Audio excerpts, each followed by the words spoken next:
Hi friends, welcome to my channel. இன்றைக்கி காலையில் நான் இன்ஸ்டாகிராமில் ஒரு வீடியோ ஒன்று பார்த்தேங்க. அதில் ஒரு அக்கா ரொம்ப சோகமாக அழுதுட்டு இருந்தாங்க.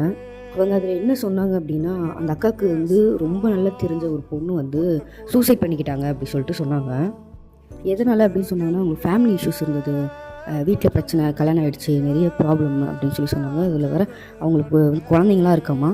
இப்போது என்ன ஒரு கஷ்டமான ஒரு விஷயம்னா, அவங்க ஃபீல் பண்ணி அழுகுறாங்க அப்படின்னா, அவங்களுக்கு 2 குழந்தை இருக்குது. அந்த குழந்தைய விட்டுட்டு அவங்க இறந்துட்டாங்க. அவங்கள ஒருத்தங்க வேல்யூ பண்ணாத ஒரு பர்சனுக்காக நம்ம ஏன் சாகணும்? 2 குழந்தைங்க இருக்குது. அந்த குழந்தைங்களோட ஃப்யூச்சர் என்ன ஆகும்?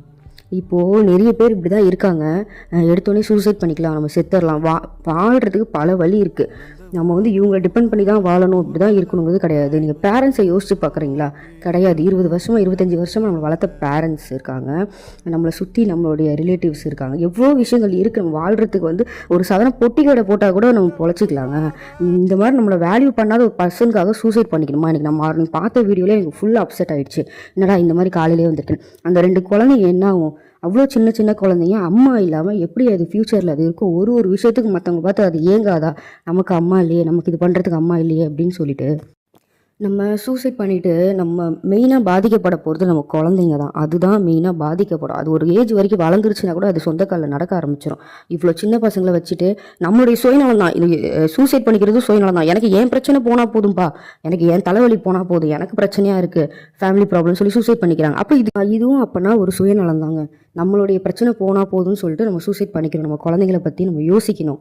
ஏன்னா நாளைக்கு யார் அதை கேர் பண்ணுவா? உங்களுக்கு உங்களுடைய ரிலேஷன்ஷிப் ரொம்ப டாக்ஸிக்காக இருக்குது, நீங்கள் ஃபீல் பண்ணிங்கன்னா வாழவே முடியாது. நீங்கள் சாகுற அளவுக்கு ஒருத்தவங்க உங்களை கொண்டு போகிறாங்க, நீ செத்தே தான் ஆகணும் போடி அப்படின்ற அளவுக்கு உங்களை ஒருத்தவங்க ஃபோர்ஸ் பண்ணுறாங்க. யாருமே நீ செத்து போய்ட்டு சொல்ல போகிறதில்ல, அவங்க நடந்துக்கிற முறையை தான் நான் சொல்கிறேன்.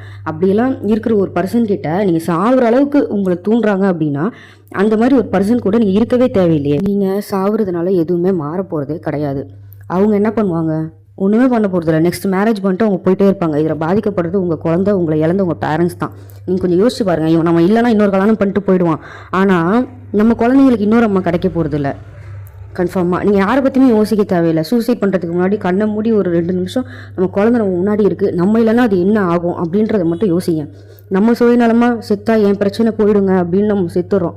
நமக்கப்புறம் நம்ம குழந்தைங்களோட நிலைமை, நம்ம குழந்தைங்களுக்கு நம்ம மேலே கோவம் இருக்கும். சூசைட் பண்ணிக்கிறது எப்போவுமே ஒரு விஷயத்துக்கு தீர்வு ஆகாது. தீர்வுங்கிறது உட்காந்து பேசினா தீரும். அப்படின்னு தீராத ஒருத்தவங்ககிட்ட இருக்கவும் முடியாது. உங்களுடைய ரிலேஷன்ஷிப் டாக்ஸிக்காக இருக்குது, வாழவே முடியாதுன்ற பட்சத்தில் நீங்கள் சாகணும்னு அவசியம் இல்லை. அந்த இடத்த விட்டு நீங்கள் ஈஸியாக நகர்ந்து வந்துடுறது தான் நல்லது. உங்களுக்காகவும் உங்கள் குழந்தைக்காகவும் நீங்கள் நல்லா இருக்கணும். எந்த கேர்ள்ஸும் இனி இந்த மாதிரியான முடிவுகளை எடுக்காதீங்க. இந்த மாதிரி நடக்கிறத பற்றி நீங்கள் என்ன நினைக்கிறீங்க? கமெண்ட்டில் சொல்லுங்கள்.